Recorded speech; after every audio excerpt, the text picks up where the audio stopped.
Hello everyone, welcome back to Edumon tutorial series. This is Savya, your instructor for Web Technologies. In this video, the topics I am going to discuss are lists, tables and layouts, frames. Now let's get started. Lists. There are three types of lists possible to be inserted in an HTML document. They are unordered list, ordered list, definition or description list. A list item is specified by using li tag in any type of list. Unordered list. It is a collection of related items that do not have a specific order or sequence. It is also known as bulleted list. This is because there is no order and the lists are specified by using bullets. An unordered list can be formed by using UL tag in HTML. It has attributes type, compact. Type. It is used to specify the type of bullets that are going to display. Whether you want to have a square bullets, disc or circle. Compact. It is a Boolean attribute which when specified reduces the space between the list items and the indentation of the list. Ordered list. It is a collection of related items in a specific order or sequence. This list has an order. This ordered list can be formed by using OL tag. It has attributes type, start, reversed. Type attribute specifies the order. Whether you want to have a numerical order, alphabetical order or an order in Roman numbers. Start. This specifies where you want to start from the series from or the order from. If the type is specified as 1 then and you have specified the start as 5, then the order is going to start from 5. Reversed. This attribute is used when you want the order to be a reversed one. Definition or description list. This is a list of terms with a description of each term. This description list can be formed by using DL tag. DT tag is used to specify the definition term and DD tag is used to specify the description of term. Now let us get into the example. This is the HTML page I have written code for, and in this page I have displayed every possible list, that is an unordered list, an ordered list and a definition or description list. First, as an unordered list, I have given the list items red, green, blue specified by using the list tags li, and the type of the bullets we are going to have for this unordered list are square. For the ordered list, the list items are specified by using li tags and the list items are cat, dog, eagle, and the bullets we are going to have are of the type I, that is small Roman numbers, and they start with 3. Definition or description list. Here I have defined two definition terms. First one is coffee and the second one is hamburger, and the definition descriptions are written by using DD tags each. Let us see the output. The output will look like this. I suggest you take some time to look at the program and also the output to comprehend what I have written and what the output has come. The next topic is tables and layouts. You can insert a table into a HTML page by using table tag. It has attributes align, PG color, border, cell spacing, cell padding. Before getting to know what are cell spacing and cell padding, we will first define what is a cell. A cell is a part of a table where a row and column intersect. Cell spacing specifies the space you want to have between two cells in a table. Cell padding, it specifies the space you want to have between the cell content and the cell wall. In order to display or create a table in a HTML page, you need to get to know other tags also. Here are the 3 tags which you want to know before creating a table. Table row element, table data element, table header element. If you want to create a table, you need to define its rows and the data you wanted to display in each row.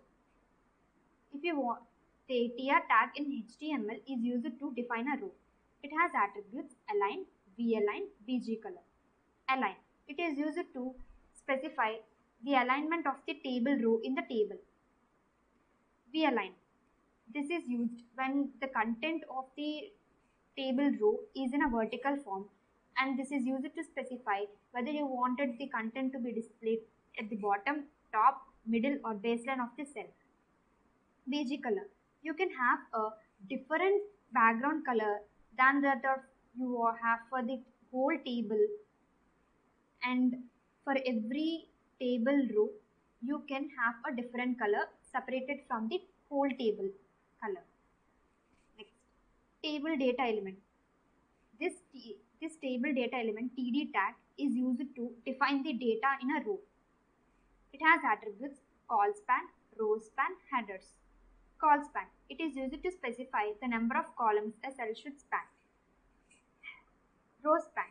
It is used to specify the number of rows a cell should span. Headers. It is used to specify one or more header cells a cell is related to. Table header element. This works same as table data element. Instead, if you want to display a column name or a header to a column, we will use table header element. Here, the content between the table header element starting and ending tags will be going to get displayed in bold letters. Now let us get into the example. Usually, when you wanted to create a web document or web page, you would first comprehend or try to understand how the output should be. For the table example, I will first show you how the output should be, and then we will try to read the or try to understand the code. This is how the output should be, and the code I have written should display the output as it is. To get an output as shown here, I have used the table and which have the color BG color green, which means the whole table will have the background color as green, and and the table should be aligned to the center, so I have assigned the align attribute to center, and height as 500 px and width as 600 px, and I wanted to have a border to the whole table, so I specified the border as 2. TR. This defines the first row. The first TR tag defines the first row. In the first row, I wanted to display sample table which spans the 4 columns of the table. So first, I have aligned the table row to the center with the BG color red, and I have specified the sample table to be displayed with a call span of 4. This row should be having this table data should span to the 4 columns. So I specified call span as 4. Next table row. Here for this next table row, I do not have the color to be changed. I do not want the color to be changed, and here I have aligned the table row content to the center, and first one, head 1 as normally, and since I wanted it to display in bold, I have used TH tags. And for the second row or second column, I need to spread this column to 3 rows. So I have used row span of 3 for the cell 2, and TH head 2 and TH head 3. For the third one, for the third row, I have used only TD tags because I do not want it to display in the bold letters, and cell 1, cell 3, cell 4 are enough because I do not need to define any cell 2 because it does not get displayed because I have only space to define only 3 cells, which are cell 1, cell 3, cell 4, because cell 2 is spread across or spanned across 3 rows. Next, this goes same to the fourth row also. For this row, cell 5 is defined normally, and for the second data, for the second column, I do not need to specify anything, and for the third 4 columns, the columns should merge and the data should spread across 2 columns. So I have specified call span as 2, and background color is equal to blue because cell 6 should have the background color blue. This is how you will write code by just viewing the output. After tables and layouts, the next topic is frames. HTML frames are used to divide your browser window into multiple sections where each section can load a separate HTML document. A collection of frames in the browser window is known as a frame set. before we want to define what a frame should have or what the frame content should be, we need to define how many frames into which we wanted the browser to be divided into. This is achieved by using frame set tag. It has attributes, calls, rows, border, frame spacing. Calls attribute of frame set tag is used to specify the columns of frames into which you wanted to divide your browser window. Rows attribute is used to specify the rows of frames into which you wanted to divide your browser window. Border, it is used to specify a border to each frame in the frame set. Frame border, if you want to have a three-dimensional border, you would use a frame border attribute instead of a normal border attribute of frame set. Frame spacing, this is used to specify a space between 2 or 3 frames or each frame. This is same as cell spacing, which we have used in table attribute, table tag. This works same as the table tag attribute, cell spacing. Frame, this tag is used to define the frame in a frame set or the window. Attributes, it has attributes src, name, scrolling, frame border. Src, this is going to have a value of the URL format because we will not write the content to be displayed in the frame. We will just give a path which gives what the content should be displayed. It can be a path of a file, image file, or it can be a path to another HTML document, or it can be a just normal document also. Name, you can give a name to a frame which can be achieved by using attribute name. Scrolling, if the content is larger than what the web page can normally display, non-scrolling is enabled. Here for this particular frame, we can set it to yes, no or auto. When it is set to auto, when the web page content or the frame content is larger than what a web page can display, it will enable the scrolling. If not, it disables the scrolling. Frame border, this works same as the frame border attribute in frame set. It just sets the frame border of that particular frame, whereas in the frame set tag, that frame border will set the frame border for every frame. Now let us get into the example. In order to understand how frames can be used to divide a browser window into parts, with an example, I would like to first view you how a page should be, and then we will try to understand the code. Same as how I have did for the table tag usage.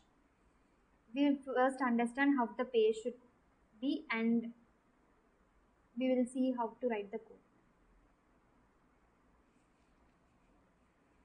This is how the page should be.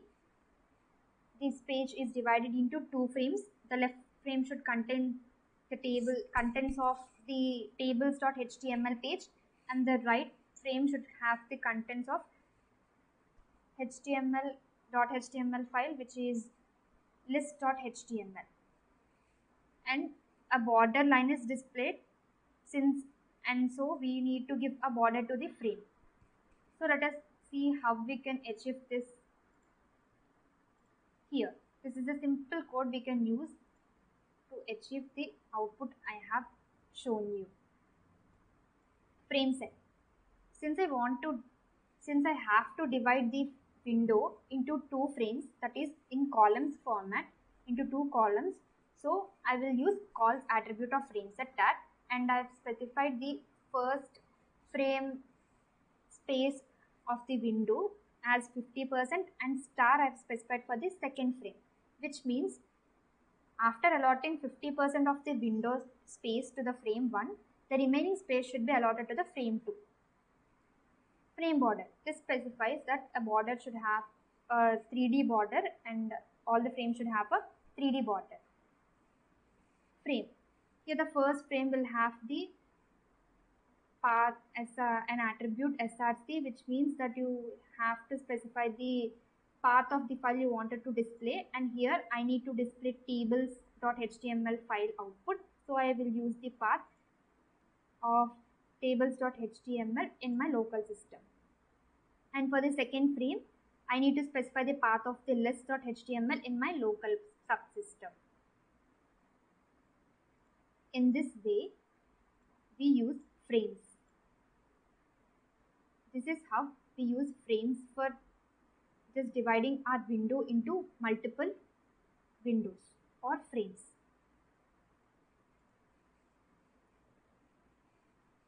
That is all for today's video, and in the next video I am going to discuss topics, forms and cascading style sheets. Thank you for being with me until this far, and I will see you in the next video. Thank you.